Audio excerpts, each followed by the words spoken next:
There you go. You're on the air. Good evening, everyone. We will call the meeting to order. Roll call. Mayor Schwager absent. Councilman Bialy. Here. Councilman Knapp. Present. Councilman Kamala absent. Councilman Levy. Here. Councilman Pincatelli. Here. Councilman Talamini. Here. Okay, I need a motion to excuse the absences. So moved. Second. All in favor? Aye. Stand for the flag salute, please, and remain standing for a moment of silence. I pledge allegiance to the flag of the United States of America and to the republic for which it stands, one nation, under God, indivisible, with liberty and justice for all.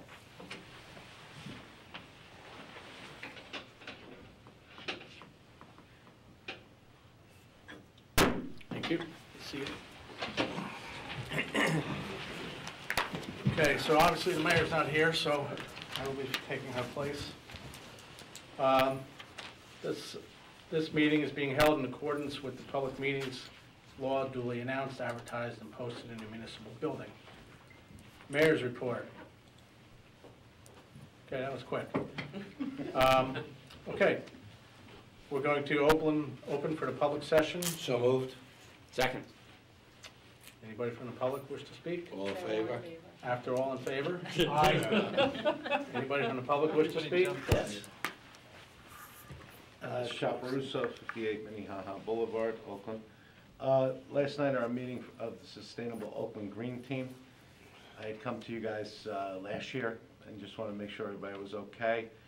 We want to put signs at the different entrances into Oakland that acknowledge that we are a Jersey sustainable town. So figure Skyline Drive, probably Breakneck and Long Hill, top of Franklin Avenue, 202 right after McCoy. All right. 202 Glen Gray? Yeah, that's what I meant. Thank you.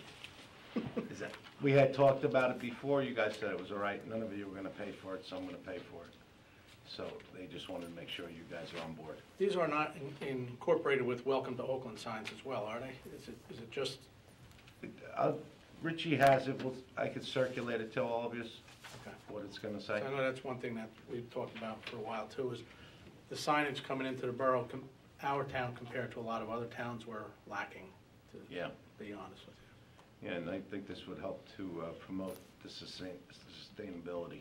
Okay. Okay. I try to put it on the listings a lot, you know, come to Oakland. Works. Well, the team, they got a good crew now. They're shooting for silver. Good, The highest is gold, which would be difficult because of the agricultural situation here. but not impossible. Not impossible. Okay. Thank you. Thanks, Chuck. Thank you. Anyone else?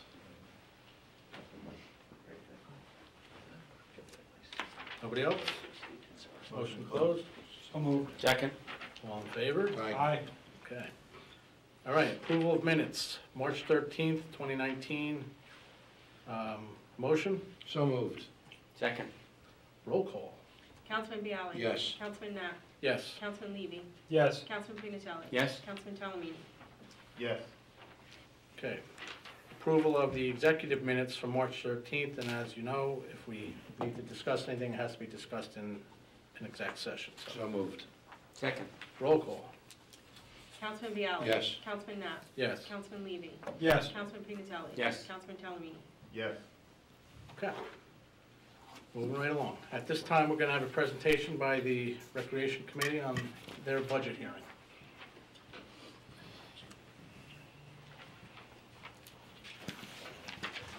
Hello, Mike Guadagnino, Chairman of Rec Commission. Neil Malma, Treasurer, Rec Commission. Fire Ready? away. Right away. First of all, just wanted to thank the mayor and council for their support and help over the past couple of years. Without you guys, we couldn't do what we do. So much appreciated. Also thank you to Rich and his CFO, who I worked with to prepare the budget, and with Mike Guadagnino and the other commissioners, which make this presentation very easy. For the upcoming year, we proposed a budget which was accepted by Rich and presented to you as a draft. Total $484,950. It's roughly a $17,500 increase from last year. This is due to two items which are going to be covered by increased revenue that we'll be collecting from sports. One was approximately $10,000 that we brought in last year when we started two new programs, which are now officially in the budget this year. The two programs that we added are called TGA Sports Camp and TGA Cheerleading Camp. The first one is a 2-week course program that is added on to the end of summer camp to help those families who still need assistance in daycare for their children. It's a program run from 9 to 12 and also from 9 to 3 for the last 2 weeks of the summer, because our summer camp ends the second week in August. The other program is a 1-week cheerleading camp. So between that, last year was the first year we ran it.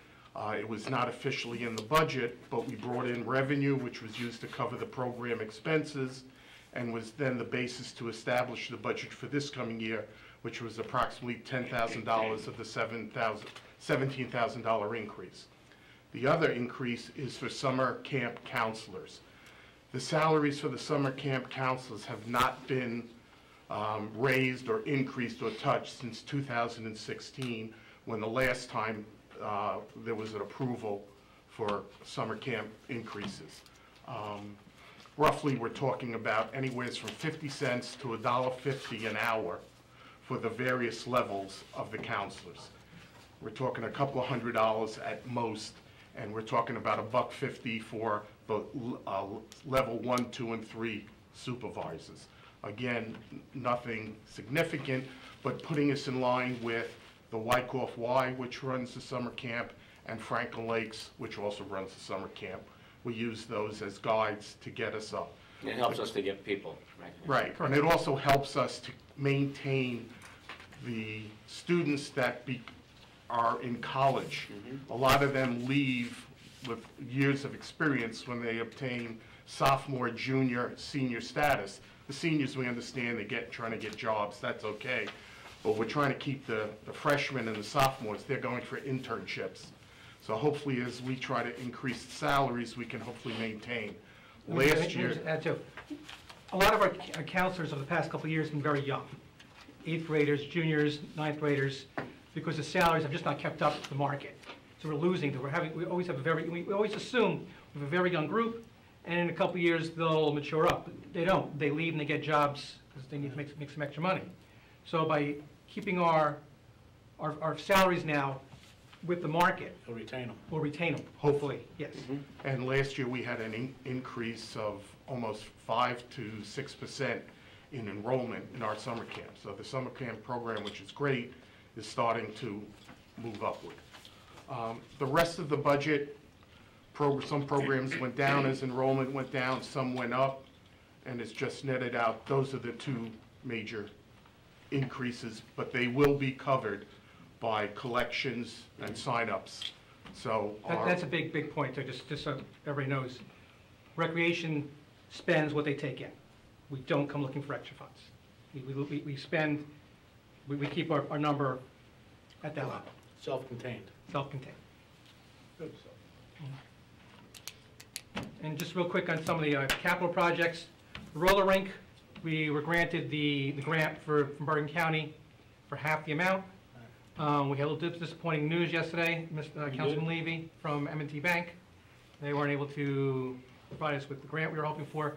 We're still going to look for some other grants, but again, whatever's left over, where the balance is, recreation will pay with this bond we spoke about, and we'll pay it over a period of 10 years. So again, recreation will pay for it. We're not going to the Oakland taxpayers asking for them to pay for the roller rink. Columbia Bank also has Actually, programs. I was just gonna tell you, Mike, I spoke to Columbia, Brian's gonna call you today. Brian's a great guy. I've met Brian, yeah. He's gonna call you the next couple days about it. Awesome. So every dime we make takes us down to how much less we have to spend.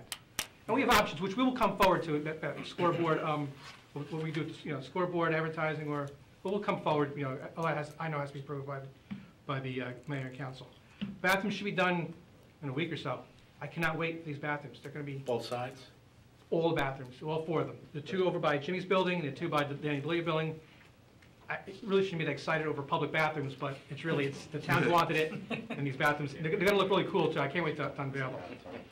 Unveil them? Yeah, I would unveil them, yes. You should see the color schemes we have. It's gonna be cool. They're gonna be a little funky, but it's gonna be cool. We spoke about how we should unveil them at the rec commission meeting, but we got a little crazy, and we decided not to go that way. To each his own, man. That's right. The Danny Delia, if you notice, the curb has the indent. We've been talking for a couple of years about moving that curb out.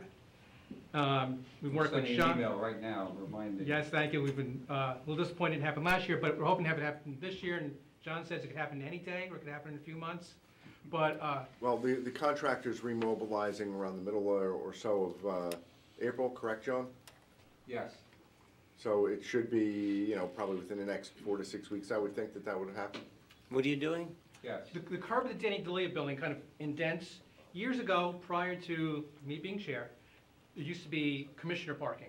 And then when they redid the roads, they just made it safety. They striped it and Oh, made yeah, it for yeah, fire. okay, yeah. We're gonna pull that curb out for a All couple right. reasons. One, it's gonna be for safety, because Safety. kids coming in and out, they really can't see. And two, aesthetics. We have those really old yellow, orange cones sitting out there. Mhm. So once we pulled out, the curb will be pulled out equal to the road. Mhm. We'll put some grass there, and we'll decide, maybe we'll put a sign there, maybe we'll put some shrubs, we'll do something there, but just It's a to- safety issue. completely safety issue, yeah, because the kids are, they're running. Exactly. Because there's that walkway up to the middle school there. Right, Exactly. and that's where they come down. A lot of their parents pick them Right, up there right. on that side. Yeah, Right. completely safety. And the last thing is the online signups are underway. Baseball, I believe it was 75% of the people signed up online.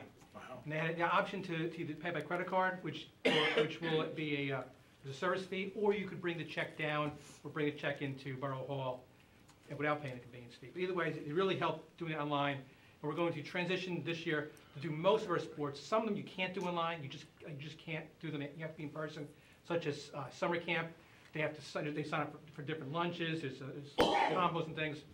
But it's going to make everybody's life a lot easier, which is what we're hoping to do. So that's what Mike, we're can at. you touch on, I heard that there was some rumblings about softball uniforms and a Wolf bid package that you use that goes out to companies that are outside our local area? Yes, I'm glad you brought that up, because that is an issue. It was an issue a couple of years ago. Remember, we discussed it with the councilman at the time. The issue is that Rydell Sports Mike. won the bid for, Just so people know, just explain Wolf. Wolf is the cooperative bidding package that, I guess, Wyckoff. Wyckoff, Oakland, and Franklin Lakes, we jointly bid for, you do for fire trucks and all that fire equipment. You didn't want to call it flow because there's other flows. Yeah, It's so something Wolf different, backwards. But we have some issues with some of these vendors, and this year it's Rydell, and our softball season starts Monday, and we don't have shirts in. We, as an example, with this particular vendor, the order went in February 5th, which is plenty of time to get the shirts. At the commission meeting the other night, Dan Legato was really scrambling, really frustrated, and we had to go to another vendor to get these shirts, and they're going to be late. But again, Rydell, we had a problem with Rydell a couple years ago when it came to baseballs and baseball pants. We've had issues with a couple of the other companies, which, Are all three towns having the same issues? it's a little different when, some of the issues that we have is that we're also the coaches and we're also the commissioners, so we're more hands-in, and some of them really aren't, so it's, you get them, you get them. So it's just, that's part of the problems, that's part of the makeup how it is. So we're kind of frustrated with a lot of these Wolf companies. We've had problems with R&R and Touch who don't respond. Rydell, again, baseball pants, but I don't know why Rydell is even bidding for baseball stuff when they do very well by our football program, but they mess up a lot of times with our baseball and our softball. Like I said, 2017, Councilman Kamala brought up the issues with I guess people complained to him about the softball shirts. We had a problem with East Coast Design. Well, actually, East Coast Design is going to help us with this one now. We've had problems with the Anaconda. We just had a lot of problems, and one of the issues is, which we've had and we've talked about before, is that these companies are from all over the country. I mean, they're all over, and we use someone local. They have a little more vested interest. These local companies used to donate to our All-Star games, donate to our programs. They used to donate to the Fathers Club golf tournaments. But now we don't use these local companies. I mean, if we have a problem with shirts, we can call the Farriers, somebody, whoever had the best quote, and then we can have order, and Dan can run and pick them up, or someone can run and pick them up. But now we're waiting for things to come flying in, coming in from Ohio, it's very frustrating, it's very, very frustrating. I understand that we have to follow what the rules are. We've spoken several times about the recreation would like to have some, little more leniency on being able to not use these bidding, these companies to bid. The lowest bidder. Lowest bid. We'd like to just be able to go and get, 3 quotes, 5 quotes, local, if it's Fort Lee, but if it's somewhere local where we can Well, what's, get them. and maybe I should know this and I don't, but Rich, what's preventing that? I mean, if they're, Because we've awarded a contract for that good with that company, okay? So if they can't meet the terms and conditions of that, if they can't get us the good, we're free to use another company, all right? There's nothing stopping us from doing that. But we can't just disregard the bid and the bid award. But a lot of times you'll find out that Does the it's agreement too have a late. time limit on it? I'd have to go back and check for the specific sport. Some may, I don't recall They're specifically. supposed to have shirts by X amount of date and they don't, that's a breach of contract. Right, and if they can't fulfill the terms of the contract, we're under no obligation to use them. There is a complaint process, and Mike, this is the first I'm hearing of this with the softball uniforms. I was going on with Tracy, or I don't know what she, that's Yeah, fine. as I said, I've not been told of this, but, I'd be interested to make sure that we follow up with Wyckoff as the lead agency to make sure that they can put that vendor on notice. All right, but we can talk about that more later. But the whole thing, it becomes I'm sure you heard about getting softball, because it's a an matter issue, of yeah. timing. It's a Because you're timing. gonna be stuck with no shirts for Monday. Correct. And the season starts. Correct, and their season starts, and it's the 7th and 8th grade level, and they play against Franklin Lakes and against Wyckoff. Because there's only 2 teams, everybody has 2 teams, we do like a little travel thing with them. Right. We're gonna be showing up there with t-shirts now, so it's very frustrating, it's just really frustrating. If you don't have a shirt, I remember when I was a kid, we didn't. You know what the thing is? Some teams had shirts, we didn't have shirts. We can, behind the scenes, we could be working on the bats or paying umpires. People don't know that, but people see. The most visible are the uniforms. Yeah. Why does my son or daughter did not have a uniform? Right. That, when I was the baseball commissioner, that was the biggest complaint. And it's hard, but I'm glad you asked. You probably heard, but I'm glad you asked about that. But it's interesting, yeah. okay. Guys have anything else? Nope, that's it. Okay. I think we're good. Can I just add, I just want to say thank you, guys. Oakland Rec is wonderful. My life right now is Oakland Rec with my 3 kids.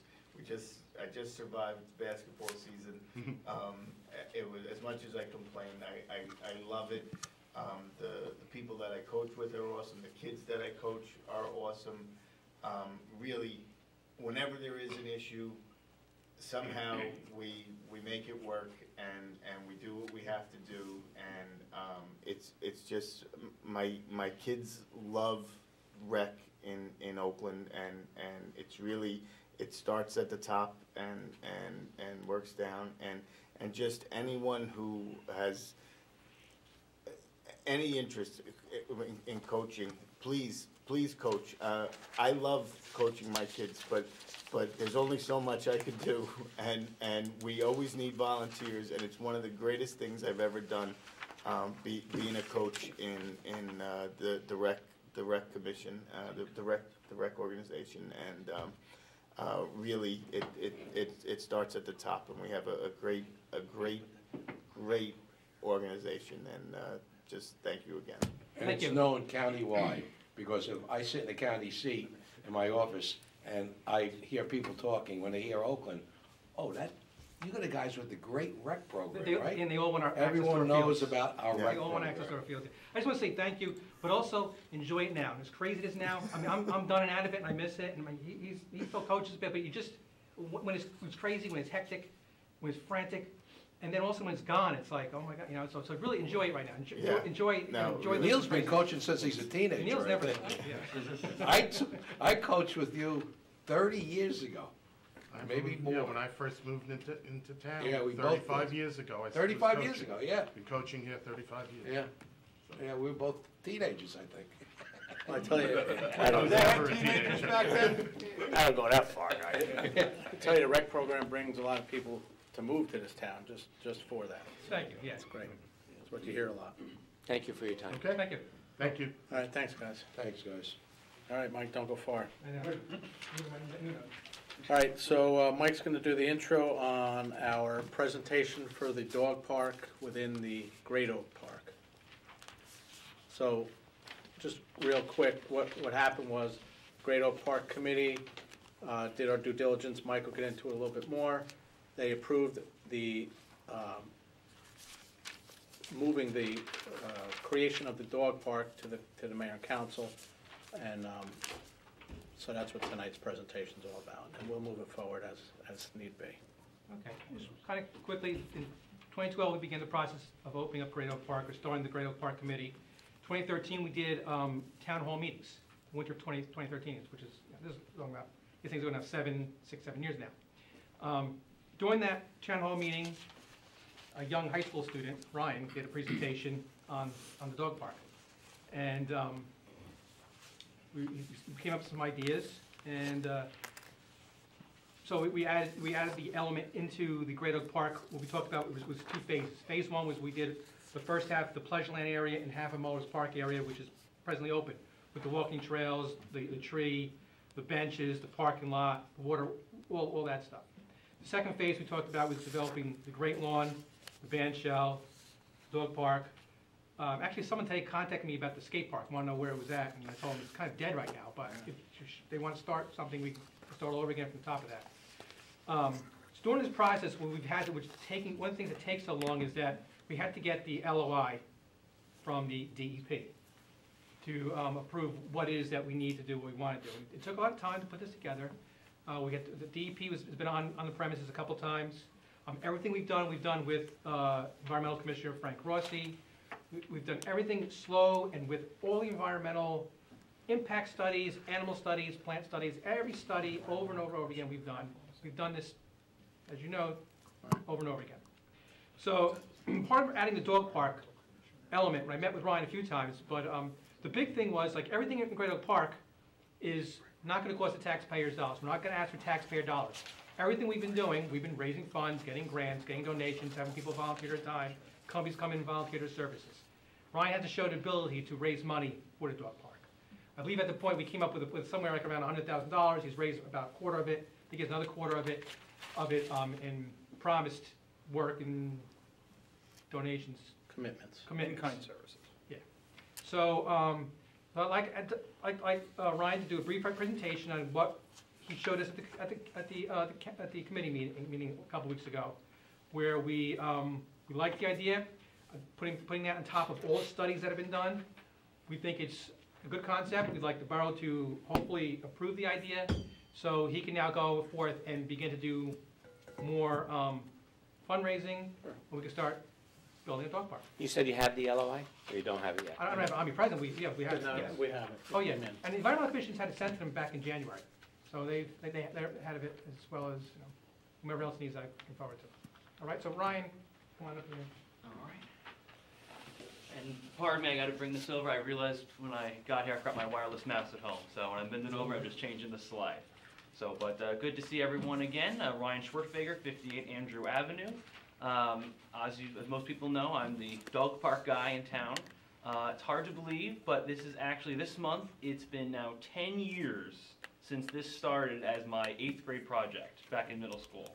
And it's actually kind of funny that now we're at this point, at this time, because literally right in front of where Rich Coons is sitting, I had this picture 10 years ago with then Councilwoman Markoulis and then Councilwoman Stagg when I was here for Student Government Day in 8th grade.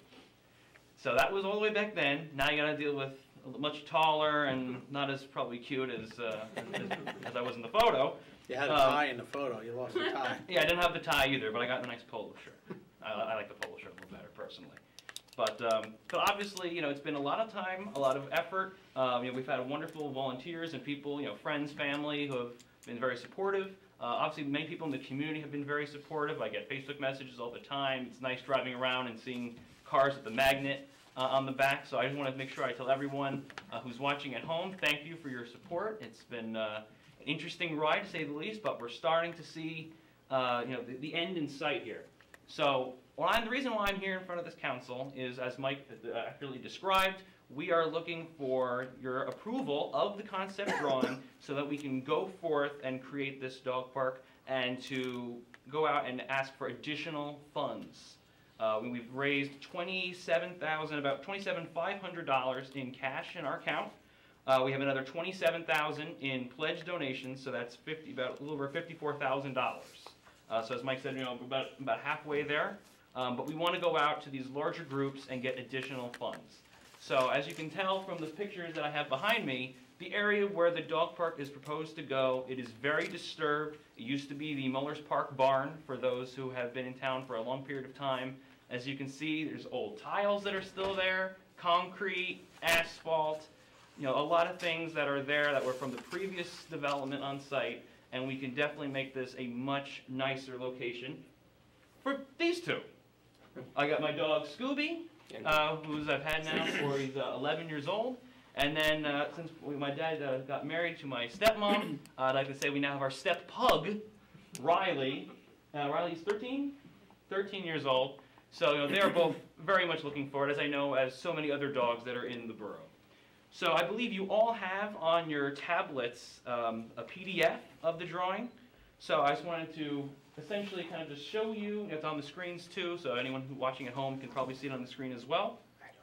We have small dog park, large dog park. You'll notice there's a space that's in between the two parks. There is a natural gradient slope that's between the two. We're going to be keeping that slope there, not just for any environmental reasons with anything type of water and whatnot, but also just looks a lot nicer, keeps the parks a little separate so that the dogs aren't staring at each other through the fence. As you can tell, there's a lot of different plantings that are in here. I had someone from the Shade Tree Commission take a walk with me about 1.5 years, 2 years ago, and pretty much agreed that except for one maple tree that's on the property, every other type of tree is invasive, dead, or dying. So we're going through and we're doing a nice sprucing up of this area with we have arborvitaes, a Norway spruce, white pine. We're putting some fountain grasses in there, tulip tree. A lot of native plants are going to be as part of this park. We want to make this not just a place that's for dogs, but also for people to enjoy, that's going to fit in with the larger vision of Great Oak Park. So that's what we have so far. Obviously, we can always make some, we might have to make some small alteration, maybe a plant here or there, but for the most part, this is what we're bringing forth. This is what our committee has discussed, and this is what we'd like to see going forward. And I would just essentially like to tell the council, I appreciate all of your time. I appreciate your support of myself and also of the committee over the years. And I really like to hope to think that we can get this done in the very near future, and hopefully maybe no more than 11 years total it'll take to have this dog park completed. And with that, I open it up if any of the council has any questions about the dog park proposal. What are you going to do for water? I'll address that. That is an issue. That is a sticking point here. We're actually going to have a first meeting on Friday to discuss this, but the dog park does need water, and that may elevate the costs, it may not, but that's a very good question. That is the issue. We need to bring water in based on I guess the state regs and the insurance. There has to be water for the dogs. Yeah, and the only reason I know that is from Lincoln Park, where I used to work. They had a dog park, and that was one of the items they had. What's the closest resource? Well, Or river. The stream. No, Well, potable water. Yeah, there's a stream that goes through the middle of it, which we'd have to cross if you came from 202. You have the Portobello's, and you have the bowling alley. So that's where we're starting to figure out what's the best solution to get it there. Okay. So that's why you kind of noticed in the drawing, we just kind of said like water source. Right. That's if we put like a fountain or something that's where we'd want to put it. We're still having to figure out how we're going to make that happen. Yeah, because you have to test it. And How far away is the closest? It's, I guess the closest probably is 202. But again, you got to cross the stream. That's going to be an issue, how we can do Right. that, if you can do that. That's a C1 stream. can't we come in from Doty Road along the driveway? That, I think, would be... Because there used to be a bar across the street. No, but that's like a quarter mile. I was told that was going to be the most expensive, is to... run Oh, something. okay, all right. I think Distance going is towards number one. Could you dig a well? We looked into that. We don't know how much that would cost, and then obviously there would be different expenditures that would go with that to make sure the water is Probably 10 clean to grand. drink. So and the water things there like is not in the best shape. The groundwater there is just not in the best shape. We'd have to tap into one of the lines. Okay. That's something, so we looked into that a while ago. Right. Anybody else have any more questions? I understand Peter Keacott did a review for the trees and the shrubs. Have you incorporated all his suggestions? We went through. There were we took about. Because I know some of the existing ones or ones proposed could be toxic. So Well, my stepmom, I had my stepmom who's a vet for 25 years. She took a look through all the different suggestions. We did agree with some of them, and we did make some changes. Okay. We didn't agree with all of them, so it's the ones that we didn't agree with, we left as is. But I would say about 50% of the proposed plant changes that they had, we did adjust in our. Ryan, I plan. did hear you say arborvitae. Yes. And the problem with arborvitae is, in the course of a couple of years, they'll look like lollipops because of the And deer. deer. The variety that we chose is deer resistant. Oh, the hybrid? It's the Green Giant arborvitae, which I was told by our landscape architect that is not going to be a problem with the deer. Yeah, a lot of that stuff, we talk, this is the micro. Unless the deer is very hungry. Yeah, No, so- John, I have the hybrid arborvitae, they won't touch them. So at this point, I have them too, John. at this point with the park, Good. we're not getting down to that granular of the decisions tonight. It's Look at just the macro, yeah. to look at the concept. I guess we're gonna vote on this, just to move forward, let them move forward with it. But the details of the plants and flowers and all that, we have plenty of time to iron that And out. everything still is going to be work with Boswell, and with Anthony, and of course Rich. So we're not gonna just one day gonna show up there, you're not gonna start putting up fences. There's still the steps to take. But we Correct. need to give him the, the To whole go ahead. subcommittee, the ability to fundraise and start this process. Correct, and we would be coming back in front of the council once we have all the funds raised to seek your formal approval to then begin. And if I can make the request too, if you do vote on this tonight, or when you do vote on it, if you can just add the name Jill Schwartzberger Memorial Dog Park as a tentative name for the park. And Bob, if I could make one more recommendation, in terms of Ryan going out and using this as a means to try and secure additional outside funding, it may be better if there was an actual formal resolution adopted, so there's a document there that he could show potential donors. That's fine. Good idea. Also, by this telecast, any of our plumbing residents out there might be able to come up with either an idea or a donation of how to get water to the site. That would be greatly appreciated. Great idea. Absolutely. Somebody with a back. We're on Facebook, probably the fastest way to get in contact with me. You can just search Dog Park for Oakland on Facebook. You can also visit our website. You can probably email also works as well, dogrun4 oakland@yahoo.com. But many ways to get in contact with me, so I welcome all different suggestions and anyone who wants to volunteer, contribute. Just Google Dog Park and Ryan, it'll come up. Yeah, if you can spell my last name, you'll be able to find me without a problem. I can't even say your last name, so. I had no choice. They can't I say was my stuck last with name it. either. Okay. All right, so I guess. Thank you, guys. Lisa, should we vote on it? Just to give him permission to move forward? Yep. I think we have to put it Rich in. thinks you should do Yes. a formal resolution. What do you say? So We'll we need can a do it at the formal next meeting. resolution, but you can, Just green light him to yeah, move just forward from green here. light 'em. Why don't you just poll the council? Yeah. Okay? You can ask for a motion. Yeah, I guess somebody want to make a motion to move Motion forward? to poll the council Second. on going forward with the dog park. I second the motion. Okay, roll call. Councilman Biallo. Yes. Councilman Knapp. Yes. Councilman Levy. Yes. Councilman Pinicelli. Yes. Councilman Talamini. Yes, yes, yes. There you go. There's three of them. Thank you. All right, thank you. Are the funds run through the Great Oak Park? And the SAO. SAO. okay. SAO is the, which was approved here as a fundraising source. yeah. All right, got it. Yeah, so would that be on the next meeting, the resolution? That's correct. All right. Yes. We need that to get funds from out of state, right? Yeah, no problem. People in Kansas don't know Oakland, New Jersey. And some of the big local donors, the corporations will need that as well. No problem. And being that this SAO is a 501c3, it's all tax deductible for these companies. All right, cool. Cool, thank you. All right. Thank you. Next, under special announcements, Peter, did you want to get back up and talk? So Peter Marklis is going to talk about his art presentation.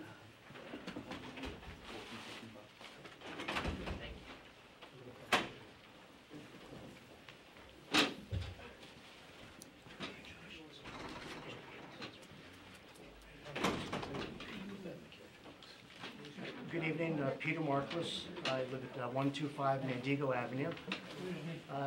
Last February 27th, I was here and I presented to the mayor and council the idea of the Swords for Plowshares sculpture.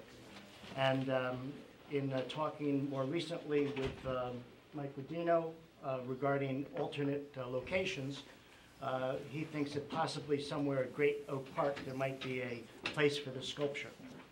And what I would like to do is ask the mayor and council if they would please consider 3 resolutions before we go to the next step. First of all, once a site has been found by Mike that satisfies the Parks Commission for the sculpture at Great Oak Park, I'd like to have it a resolution so that I can go forward to start to raise money to produce the sculpture and the pedestal. That was something that I would do on my own, of course. I'm not asking for any town money for this. Second, I would like a resolution that would allow me to retain the rights to the sculpture in terms of any printed images, any additional reproductions of the sculpture, but the town will actually own the one that will be produced for you based on the drawings and the plans that I provided on the 27th of the month, of last month. And the last thing I would like is in the resolution to be, not have any liability once the sculpture is produced and once it's inspected by the DPW and they feel comfortable that it meets the plans that were produced for the sculpture, that I have no liability, whether it be for any damage caused by human or acts of God or any injuries caused by that. So I would like the town to consider those resolutions before I move forward. And again, this would be a donation on my part to the town, but I would ask for those 3 resolutions. That's it, all I wanted to say. Thank you. Anybody have any questions for Peter? No, I think we have to leave those questions up to Brian and to Rich. consider, our attorney, so. Peter, if you would do me a favor, go over number 2 again.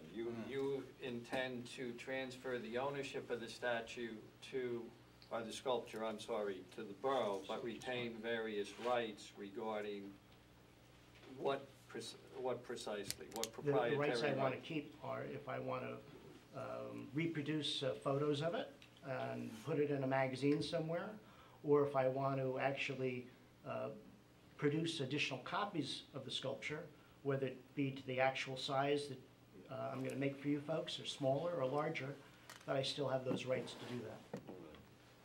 So irrespective of the ownership, it's not a copyright, you would have the right to utilize images and the like in the future? Yes, I Okay. retain the copyright. I got it. Peter, there has been some question as to whether or not in the sculpture you have to have a gun.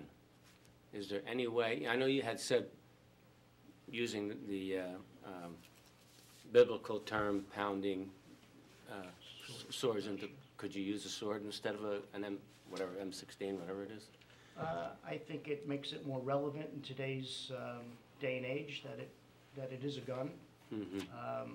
I respect the thoughts of the American Legion post, not to have it in Veterans Park. I respect that. I don't agree with it, but I respect that, and that's why I look for alternative locations.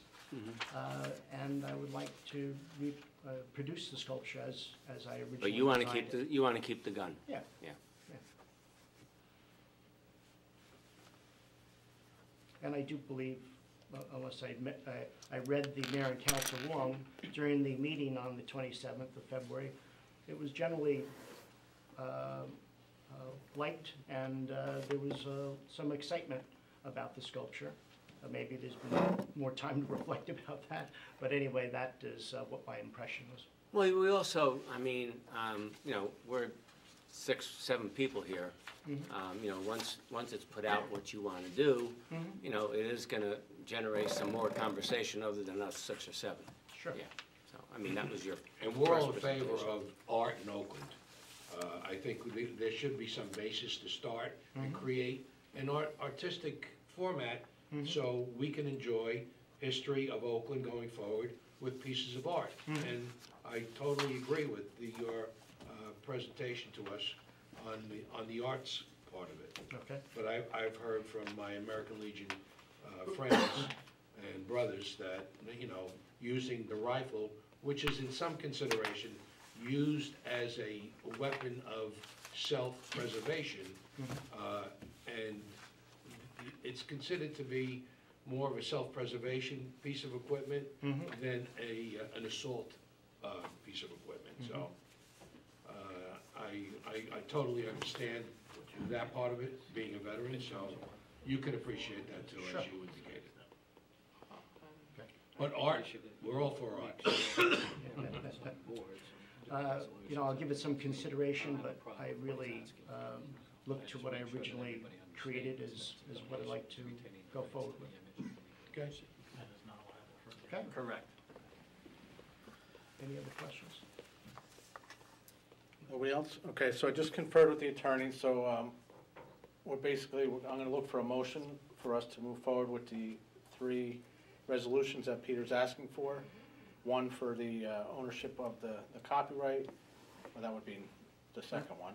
The first one being that there's no cost to the borough for this whatsoever.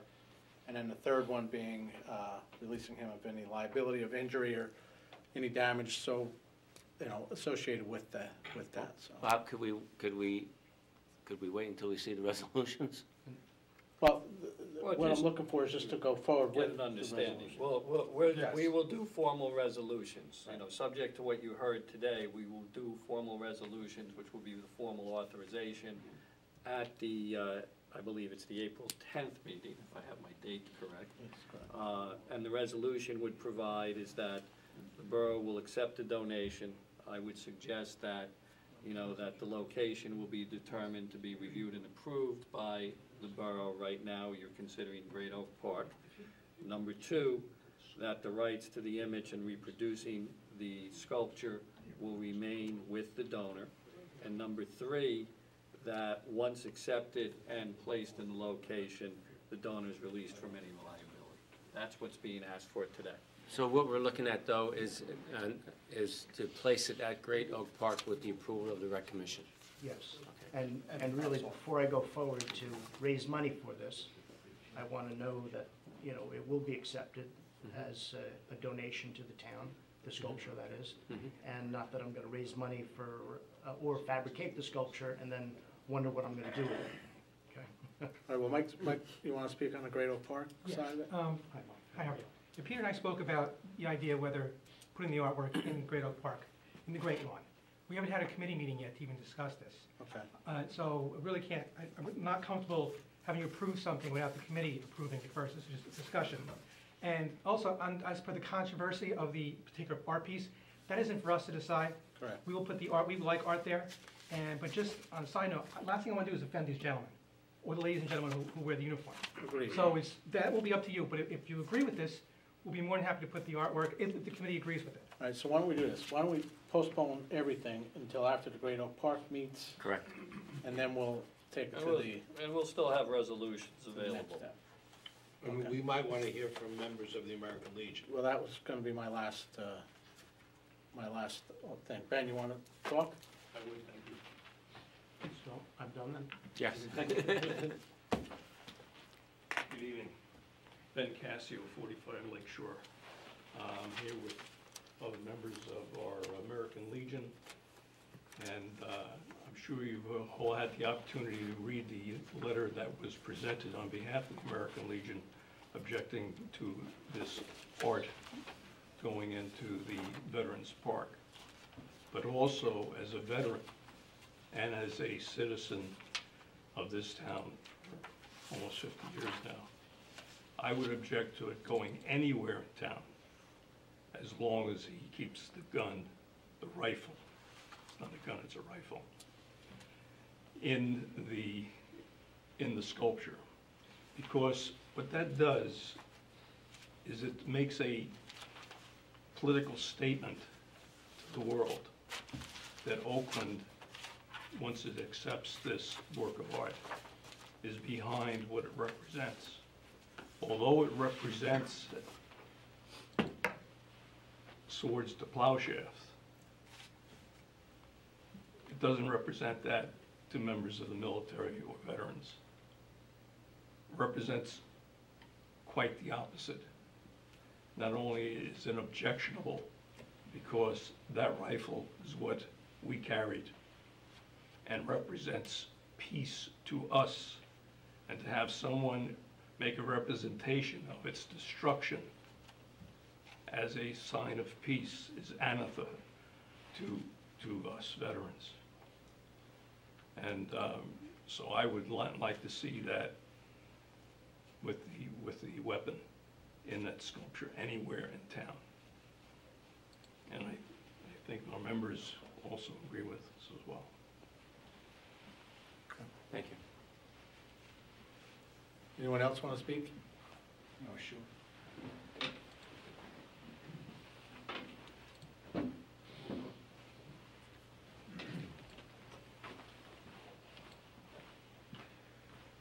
Hi, Rich Etherington, 49 Andrew. I'm a veteran, and I find it offensive. And personally, I find the artwork to be not too arty. I mean, it's a piece of steel somebody cuts out. I mean, probably whoever does it has to do a good job on it, but I don't find it work as far as I'm concerned. Thank you.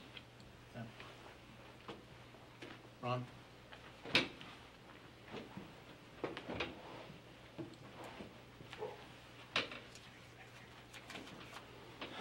Ron Beatty, Fort Garrison Place, Commander, American Legion Post 369. Everything I would say was put into the letter that you all received, and I don't want to go over it again. We came down here to support our members. We have 2 members that are sitting on this council, and I didn't want it to seem like we were just going to pack the place to try and intimidate you, because we do have a meeting that's supposed to take place tonight, and it's very important. So please don't get upset if we all get up and just walk out. We're not here to intimidate or embarrass you, but Wouldn't be the first time one people. but we do have another meeting and it has to do with nominations of officers. So, but everything I would have had to say was in that letter, and I know the mayor had questioned me and didn't understand it. I tried to explain it to her as best I could, and I hope she gets it. I know you get it, and I know you get it. I hope the other gentlemen who may not have served, but can be sympathetic to our feelings. Okay? Thank you. Thank you, Ron. Thanks, Ron. Good evening, I'm Bob Bucklew. I've lived in town since 1969. You need to give your address, Bob. 637 Ramapo Valley. I'm going to add a little different twist to what Ron and the others have said. I find it offensive too, for the same reasons they said it's offensive. But as the grandfather of somebody that's in Afghanistan right now in uniform, carrying that or a weapon that looks very similar to it to protect himself and to protect this country, it offends me greatly to see it being hammered into anything. Nothing against the concept, but put a sword back on that anvil.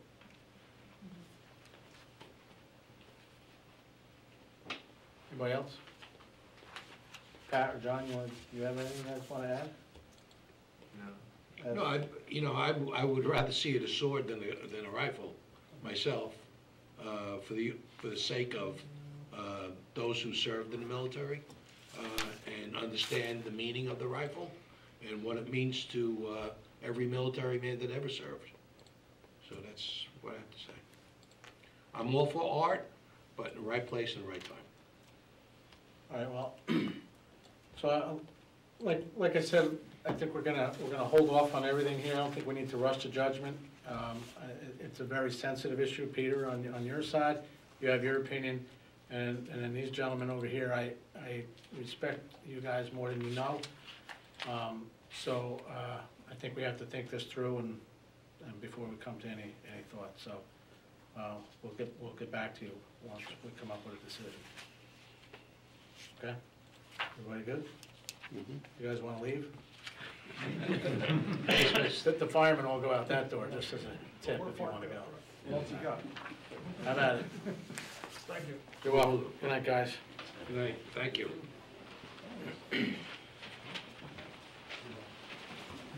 All right, carrying on, we have approval for a raffle license, RL 1355 for Heights School PTO to be held on off-premise 50/50, May 31st, at the Holiday Bowl, 29 Spruce Street. Can I have a motion, please? So moved. Second. All in favor? Aye. Approve raffle license, RL 1356, Mothers Club of Oakland, to be held 50/50 on May 10th, 2019, at the American Legion, 65 Oak Street. So moved. Second. All in favor? Aye. Peter, I appreciate just,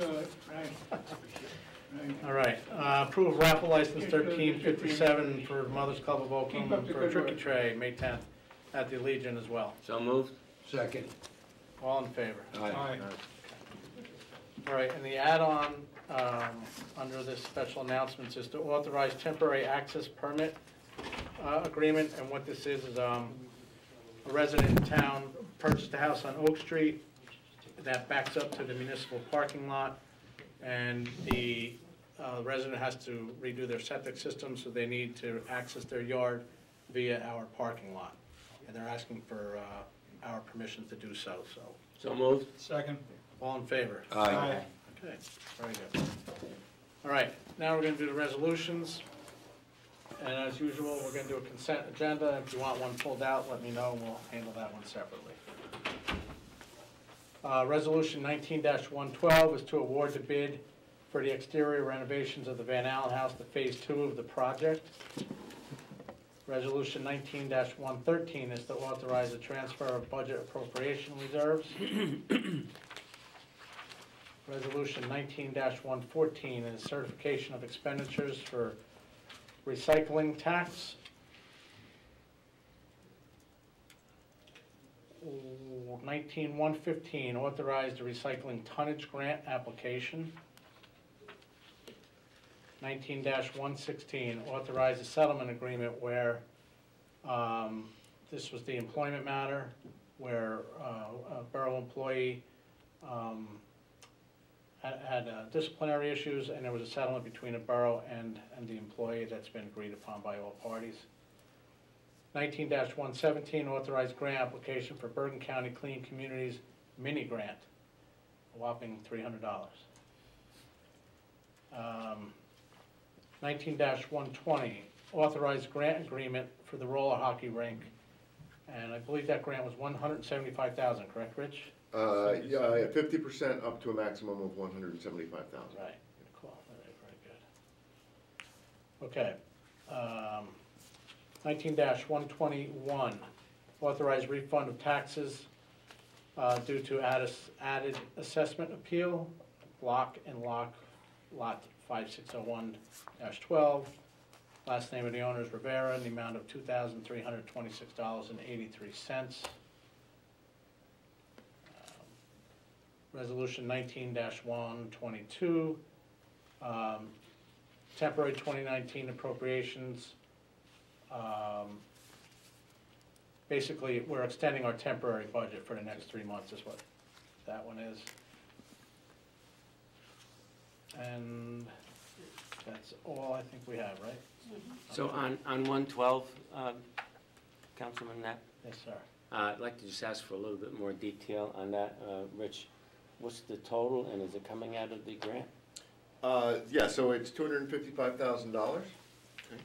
The funding source is local funding authorization, but it is backed by the remainder of the grant for the exterior renovations from Bergen County. If you recall, this was the situation where the grant had originally been awarded to the Round Poe Conservancy. Then when we dissolved that partnership, Bergen County assigned us the grant under the same terms and conditions. And there will be a portion that is also covered by a state historic preservation grant that we have as well. So at the end of the day, this should be covered by a mix of Bergen County and state grant. The total amount? I believe so. Yeah. Thank you. Okay. And just so you know too, I've already been in touch with Margaret Hickey. We're looking to have a pre-construction meeting starting next week for the project. Very good. And when are they starting the roof? Well, that's part of this project? It is. Yes, yep, so this project will take care of all of the rest of the exterior work required on the Van Allen house. Principally the roof, most notably the roof, but also anything else related to repointing of stone and anything like that on the exterior of the facility. Thank you. Rich, while we're on the subject, have we gone forward with any positive force on the remediation of what's going on inside the building? We were moving ahead with the requisition for the mold assessment. Right. And once we get that, we'll have an idea of exactly what the scope is of the work that we need to do. Very good, thank you. Okay, so does anybody want any resolutions pulled out? No. All right, can I get a motion? So moved. Second? Second? Roll call. Councilman Bialy. Yes. Councilman Knapp. Yes. Councilman Levy. Yes. Councilman Pignatelli. Yes. Councilman Talamini. Yes. Okay. All right, ordinances, we have one to do, 19 Code 781, which is to amend the recreation fees. Can I get a motion? So moved. Anybody want a second? Second. Thank you. No, we didn't pull it out. Roll call? Councilman Bialy. Yes. Councilman Knapp. Yes. Councilman Levy. Yes. Councilman Pignatelli. Yes. Councilman Talamini. Yes. Work session items, Rich? To announce the final adoption. Sure, the first item that we have tonight is a proposed amendment to the solicitor's ordinance. Again, all the budget items are being held for the next meeting. So the solicitor's ordinance, you have a nice report from Captain Cinzeri as well as a draft. Partly this comes about, I think, from looking at other towns' ordinances and also some changes in underlying state law and case law with this company called Aptiv Environmental. So we need to make some changes to our ordinance to make sure that it complies with the state law and the court decision. And also there are some things there to strengthen protections where we can for the public. So just kind of going through the captain's memo and just kind of summarizing the changes real briefly. The hours for soliciting would be changed from current 9 a.m. to 6 p.m. to 10 a.m. to 8 p.m. There would be a revised application process that does remove the ability of the police department to fingerprint and run criminal history checks on applicants for permits. Again, that was something that came out of this Aptiv environmental decision. In its place, we would do a name check instead, which is apparently still allowed. That's a state? That, Brian can get into that more. It was I think a court decision, right? You have several court decisions regarding soliciting, which that has been determined to be inappropriate. Seems backwards to me. None of us agree with it. It does, but they're out there. It's crazy. Excuse me, Rich, wasn't there a discussion about some sort of do not disturb Yes. option? We're gonna get to that. That's on this too, okay. Actually, that was the next thing I was gonna mention, actually. It would authorize establishment of a no-knock registry, so residents can let the police department know if they do not want solicitors to come to their door. There is a registry kept, they get a tag that they can put on their door, and it would be a violation of the ordinance then if anybody came to their door as a solicitor. There are certain exemptions for nonprofits and the like, but essentially you can say, nope, you can't come here, don't bother me. Hopefully it works better than New Jersey's do not call. I was thinking the same thing. And also we strengthened some of the reasons for denial and revocation of the permit where we could, so. Brian, do you have anything else that you want to add to that? No, Because I know that this was subject to extensive vetting and back and forth between the captain and Brian's office over different aspects of this to make sure that we were getting it right. I mean, most importantly, what Captain Cinzari identified based upon what we were going through last year, there's various cases that were started by a company called Aptiv Environmental regarding certain requirements for solicitation licenses and the timing for that solicitation. You have cases that have come out of the Second Circuit, other parts of the country and the like, and you had one case that I believe was in the District Court of New Jersey.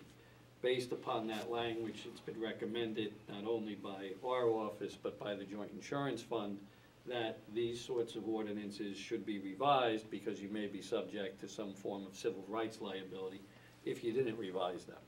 So over the past, I will say, 3 or 4 months, working with Captain Zanzari, we revised the whole solicitation ordinance in its entirety to conform with the law as it is today, in conformance with the JIF requirements, and also added that no-knock registry, which would protect the citizens.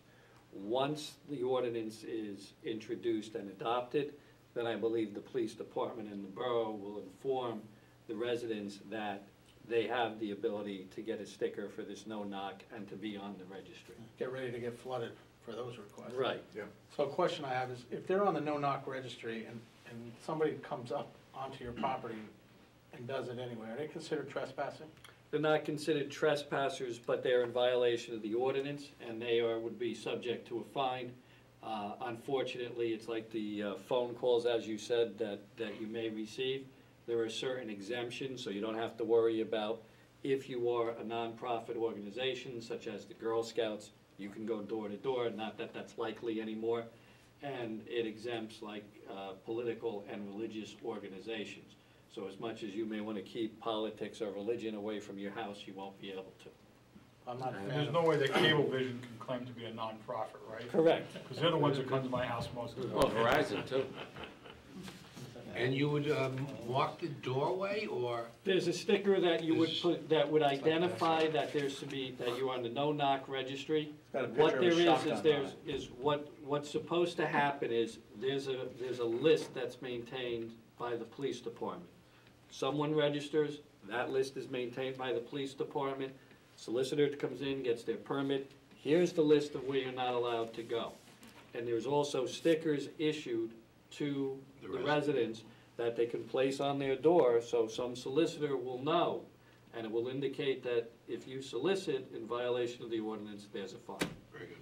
Well, hopefully it works better than skull and crossbones. And this was just initiated because of stuff that's been going on. I mean, we haven't been having issues that in town that something's going on, or this is just Captain Not one thing, but we were aware of, some of the changes due to the court decisions and the need to update it. And I know that, I think it was last year, the police department had brought up about the no-knock registry as well. And we figured, all right, well, when we're amending this, let's include it. So it's just being proactive. Right, and this Active Environmental Company is active throughout the country. They seem to have hooked up with a law firm, so they try to get you. We were able last year sort of to diffuse that, whether we did issue licenses to their individuals, but we advised the police department, you do not have to do a fingerprint or criminal background check in order to issue the licenses. However, nothing would preclude the police department when somebody applied for a license, if there was anything that came up in the registry already, that they can certainly act appropriately.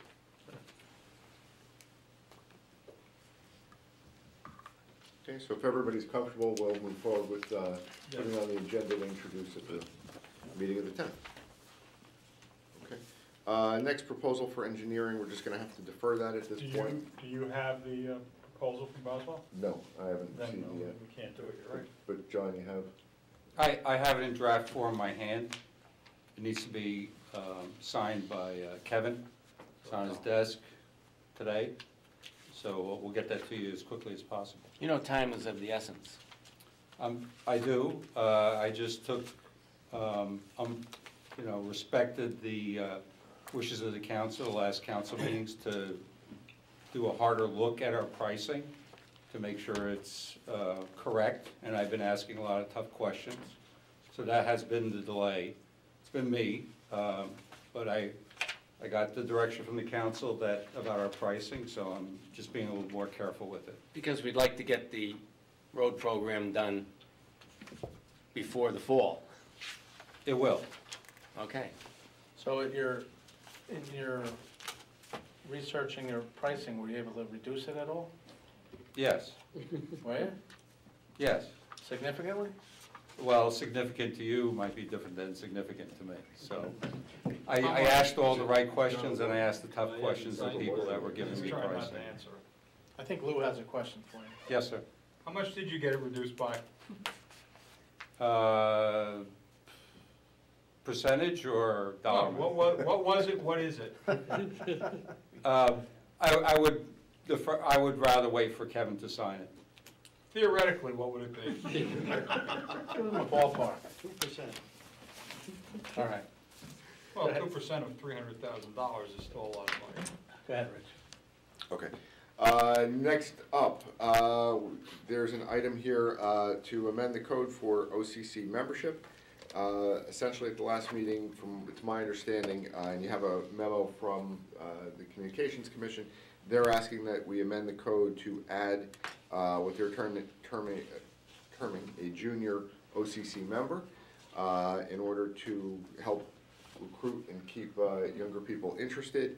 As they propose it, it would be somebody that from the age of 13 to 18 essentially that could serve as a member on the commission as a formal member. They would always be supervised, though. They would never be in the control room by themselves. Well, I think that's something that would have to be specified or laid out or set forth in their bylaws. But you know, Ryan's here if you want to hear from him on it. I wasn't at the meeting. I'm just kind of forwarding this on based on what I know of it. And also, what they had proposed was formal adoption or formal approval of their bylaws, and you were provided those in your packet as well. So, again, I think Ryan's here. If you have any specific questions for him, I can take the opportunity.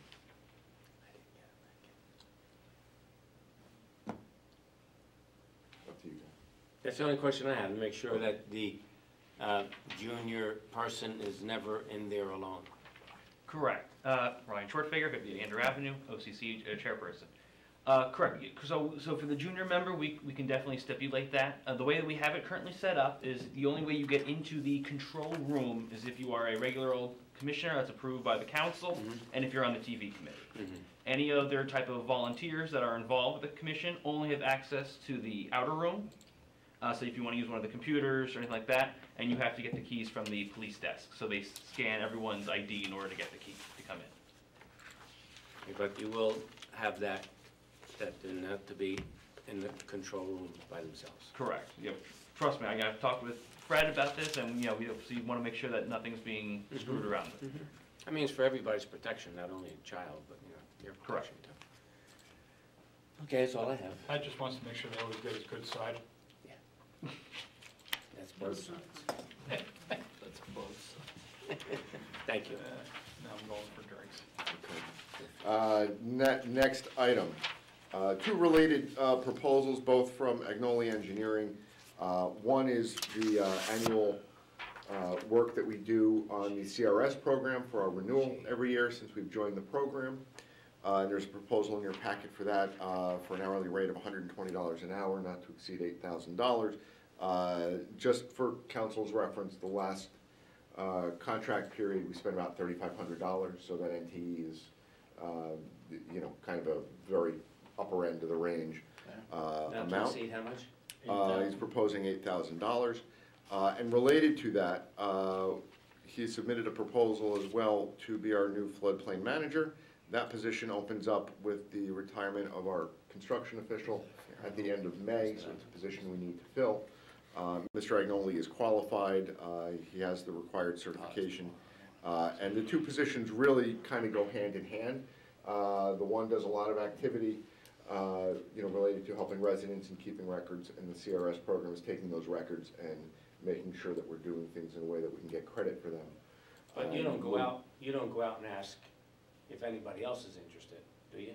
I mean, do you make a general announcement that we're interested in hiring somebody with those qualifications? We have not, well, this wouldn't be a hire, this would be on a professional services contract. Okay. It's certainly something that we can do. Well, we had used Mr. Agnoli from the start, so he knows the CRS program. And for the floodplain manager, we can certainly do that going forward if there's a desire. In this case, it's, you know, we know Dan's retiring, and we want to make sure that there's a relatively smooth transition there. This is what we all discussed at the last exec. No problem. So that's our recommendations for that moving forward for this year. Are there any questions? No? Okay. So we'll have resolutions for the next meeting on those as well. Oh, you know what, Rich, just one, on the CRS, we have to have an annual review in order to maintain it, Pat.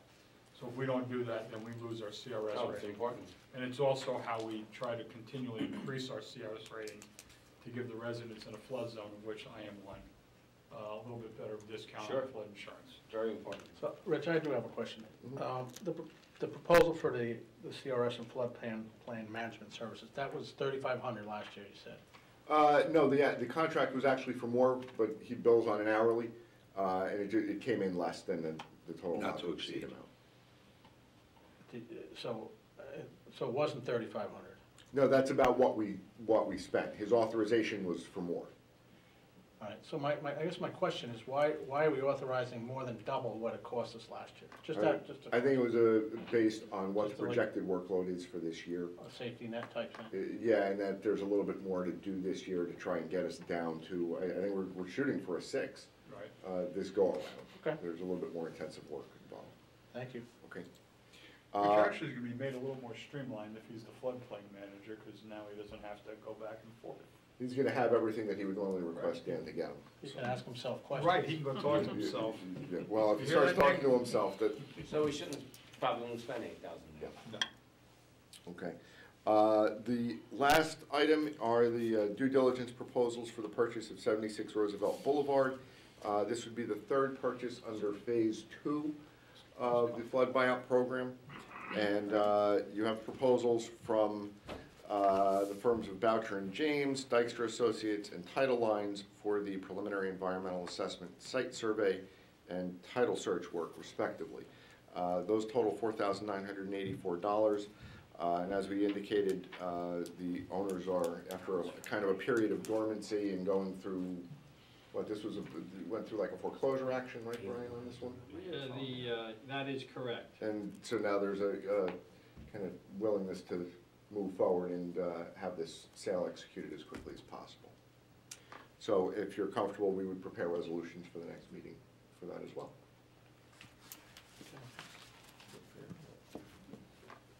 Comfortable. Very good? Yep, I'm comfortable. Anyone have any new business? Yeah, Pat's playing with his cell phone. I'm looking for my notes for my committee meeting. I think we should put him back on a flip phone. Anybody have any old business? Actually, I do, Mayor, or Councilman. We have been speaking once again with Holly Shapizi's office regarding the DOT's drainage along Pond Brook and on Alleman Brook. At this point, Holly says she's going to speak to Senator Peter, is it Sarlo? Sarlo. We're going to try and get money in the budget so that we can fix the DOT's problems, what they've caused.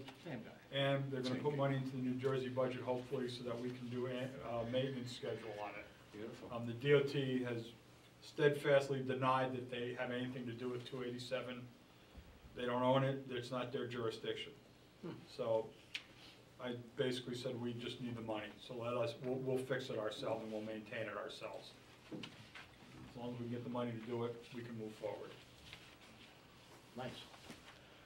Well, I don't have the money yet. Anybody else for old business? No. No? Pat, you good? All right, we'll do council committee and liaison reports. Councilman Talamini? Sure. Finance, we're still working on the budget, and we'll hope to introduce next meeting. We have another meeting coming up, we have a finance meeting coming up next week, right? Well, full council meeting to discuss the budget, right? Yeah. April 2nd. April 2nd. Yes, and then public events, just don't forget the Easter egg hunt, Saturday, April 13th, behind the library, starts at 9:30. The activities start at 9:30, the hunt is at 10 o'clock, but be there at 10 if you, otherwise you'll miss the hunt. It's, right on the dot we do it, so make sure you're there. The rain date will be Sunday, April 14th. And also, just if you can, we need more members on the Public Events Committee. I tell you every time, it's a great committee. It's a lot of fun. Come and join the public events. What else? School board elections, April 16th, from 2 to 8. And you get to vote on the budget. You get to vote for a candidate. They asked me to just tell you, with the budget this year, they have, they're maintaining optimal class sizes. They have a new a dedicated STEAM teacher to K through 5th grade. And they're introducing soccer in the middle school for boys and girls. That should be exciting. They've been talking about that for a few years now. That'll be good. Heights Gym will be renovated. The rest of Valley Middle School's roof will be redone. And as always, they're improving on security and safety of the children, the staff, and people just in general in the schools. And that's my report. Councilman Bialy? Yes, thank you very much. Senior report, I have some wild news. The Senior Center is scheduled to reopen on Monday, April 8th, 2019. Until then, programs will continue to be held at the lower level of the Oakland Library. As a reminder, the Senior Center is open to all residents 55 and older. Calendars are available online or at the library. Bingo is scheduled for Thursday, April 18th. I believe it's 1 o'clock. There are still a few spaces still available for the upcoming trip to Resorts Casino in Monticello, New York. On April 4th, residents can sign up with Ariel at the lower level of the library. And for those seniors who are not taking the trip, we will have a movie day at the library, and the movie is A Royal Night Out, which will begin at 12:30 p.m. on April the 4th. For seniors who are still in need of tax preparation assistance, Bergen County is offering help by appointment at the Senior Center in Midland Park now through April 9th. Those interested can call 201-445-5690 to schedule an appointment. There's an instructional golf swing class. I don't need that. Just letting you know, scheduled for Wednesday, April 17th and Wednesday, April 24th at 11 a.m. This is free program open to all levels of skill. However, participants are asked to bring one club, preferably a 9-iron, a 7-iron, sorry, 9-iron. Would they have numbers? Golf balls will be provided, and you are asked to meet at the Senior Center. All those interested are asked to sign up with Ariel in person or by phone at 201-405-7731. The next announcement is worth repeating, and that's the Senior Center is looking for volunteers for a new program called Shovels for Seniors. Although it is late in the season and we're probably not going to have any more snow, we're asking for community volunteers to help shoveling driveways, walkways, and sidewalks of seniors in town so they can safely leave their homes. Residents' names will be added to a volunteer list, and Ariel will connect with the seniors in need of assistance in their area of town. While there may not be any more snow during the season, the contact information you give will remain on the list for next winter. The Senior Center now has an email list. Monthly updates and important communications will be sent via email to those on the list. For any resident interested in joining, please reach out to Ariel in person, via phone, or via email at seniors@oakland-nj.org to be added to this list. We'd like to welcome our seniors to join our new Crafts and Coffee Club, which will meet every Tuesday starting on April 9th at 1 p.m. Residents are encouraged to bring any crafts they're working on, that is like knitting, coloring, needlepoint, and enjoy some coffee and company while they work. Coloring supplies are available for anyone not working on a project and who would like to join. And last but not least, the Senior Center annual art show and reception will take place on Saturday, April 6th at 1 p.m. Please come in and take a look at the works of our incredibly talented seniors. On to our DPW.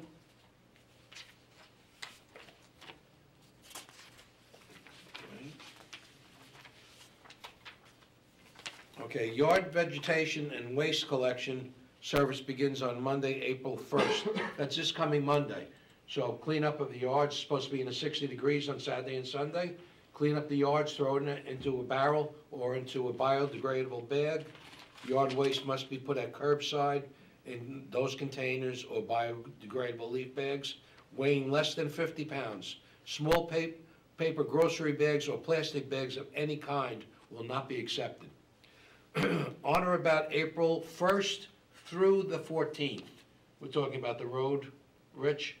We don't know when that's gonna start right now. We don't have an exact date. We don't have, but in the next couple of weeks. Yes. In the next couple of weeks, construction will begin for the completion of the 2018 road servicing project. This portion of the program will have handicap ramps installed, then milling and paving follow until completed. The streets affected are as follows: Chickasaw Drive, Pima Court, West Sheffield Street, and Saratoga Drive. Prior to milling and paving, the roads affected will be posted with no parking signs. Residents are asked to pay attention to the dates. These are very important dates with the no parking posted in the areas that I indicated earlier. Additionally, the 2019 road resurfacing program specifications are being developed, and at this time, construction will be completed by year's end. Since our last council meeting on March 13th, the DPW has filled another 177 potholes throughout the borough and will continue to do so as needed. That brings the total reported in the last two meetings to 490 potholes filled. Great job by the DPW team. We continue to ask residents to report potholes by filling out a service request on the borough website or by calling the DPW service building directly at 201-337-8103. Under the direction of the Great Oak Park Committee, the DPW now opened the Great Oak Park Gate on Tuesday, March 26, 2019, and is now open to the public for the 2019 season. And that's my report, Mr. Councilman. Thank you. You said something, so I want to ask, before I give my report, Rich or John, I don't know if anybody knows, with the signs about the 287 ramps being closed and are they resurfacing the entire, all three lanes a little bit at a time? Is that the plan? Yeah, within the project area, and certain ramp work as well, right, John? Yes, that is correct. But all the lanes of in the shoulder areas. Just the blacktop, not the cement, I would imagine. That is correct. Right. It's not their jurisdiction. Does that go back to Franklin Lakes from exit 59 coming into Oakland? It goes into Franklin Lakes through 208. The other way, coming from Mawa. I rode that Yes. today. It's like the road just fell apart. Yes, I mean, it did. Horrible. But that section, to my knowledge, of Franklin Lakes is Part of it? Yes. Okay, very good. And it's gonna be totally milled? No. They're just slurrying it. This is a high-performance overlay that they call. It's a skim coat. And, we questioned the life of it. Admittedly, they said it only lasts 6 years, if we're lucky. And so we will be on them hard in another 3 years to make sure that the process starts so that we don't get the roads right the way that they are, that they had to do this semi-emergency work. Is there any intention of filling the southbound and northbound, I guess, but south of Skyline Drive, all the massive potholes in the cement area? I brought that up to them Somebody's months going to ago when I die met on a with them. They motorcycle. did some, but they didn't do all of them. No. I'll certainly bring it up with them And again. new ones have popped up. I will. I'll bring it up with them. All right, thank you. Okay, my report, I'll be brief. I'm just going to give the public safety reports. Fire department report for the month of February. They ran 24 calls. They had 2 drills totaling 26 events, 244 hours on the call, 250 hours total donated to the residents again. Total calls for the year, 48, for a total of 455 hours on calls alone. Total of 532 donated hours altogether with drills and standbys for January and February combined. First aid squad for the month of February ran 55 calls for 110 hours. They have something different than the fire department. They do an on-duty and on-call. So they have total committed time, 1,343 hours for the month of February alone. Year-to-date, 123 calls for 246 hours of call time, 2,245 hours of on-duty, totaling 2,595 hours, again, donated to the borough. Remember that when you need them, or they send their fund drive out. Police. So, I'm sure many people know there's a lot of scams going on in the borough. The police have been, the Detective Bureau has been working on them. Some are phones, some are, people going house to house doing things. You can find information about them on the police department website, the police department Facebook page, or in the OCC newsletter. Also, in the near future, there'll be a community event involving seniors of Oakland and other residents to educate members of the community regarding the latest and most common types of scams. So that's a good proactive thing that the department's doing. Just some notable numbers. They completed 367 motor vehicle stops for the month. This is February. 22 radar details, 15 traffic enforcement details, resulting in issuing 377 motor vehicle summonses. That's good work. They also responded to 51 calls for burglar alarms, performed 49 school checks. They went on all those ambulance calls, all the fire calls I just previously mentioned. They investigated 36 motor vehicle crashes and investigated 21 suspicious vehicles within the borough. So there's a lot that goes on. I don't think the public realizes that these guys do throughout the day and night that we should be thankful for. That is the end of my report. Councilman Pignatelli. Yes, thank you, Councilman. My first report is on the green team. There's going to be a styrofoam collection on April the 28th. The styrofoam collection is, I'll call it bulk styrofoam. It's not styrofoam cups, it's the styrofoam packing that comes in boxes when you get something shipped to you. Roots for Rivers, the Environmental Commission, I believe, received a grant to plant tree seedlings along the river inside the Great Oak Park. That's going to be on May 4th and 5th. They need some help.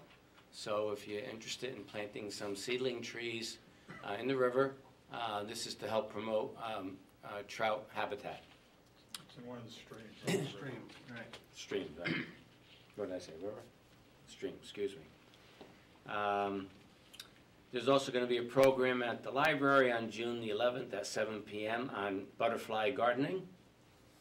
You can teach butterflies to garden? Oh, I'm sure. getting rid of my landscaper. Sure. Krug, you're out. There's also a program being presented to the Green Team. It's called Second Chance Toys. They hope to have a collection in September, so if you have toys that your children are no longer using, they repurpose the toys, clean them up, and donate them to needy children. There's going to be a community garden proposal sent to the Borough Council on Roosevelt Street. This is in parts to the program to enhance gardening in the community. Green Team is also working towards gold certification for next year. The Board of Health meeting last week, unfortunately, was ill. I had to leave early, so I didn't stay for the entire meeting. The Environmental Commission meeting that's going to be held on April the 2nd, I will not be able to attend because of our budget meeting here at Borough Hall. Again, I'd just like to remind the residents every year, I really think this is a great service to the community. There's going to be a hazardous waste collection event. There's three locations, Paramus, Mahwah, and Moonachie. I know most of us go to the Bergen County Camp Gall Mountain Reservation, 200 Camp Gall Road, Saturday, May 11th, Saturday, July 20th, and Saturday, September 4th. Bring all your hazardous waste that you can't get rid of, paint, old gasoline. It's really quick. I mean, I don't think I stayed in line more than, 5-6 minutes. Is that on our website, Rich? I believe it is, yeah. So this was in We the, can also repost it yeah, on the front page and put it on Facebook again. this was in the newsletter that the borough produces. That's May 11th, Pat?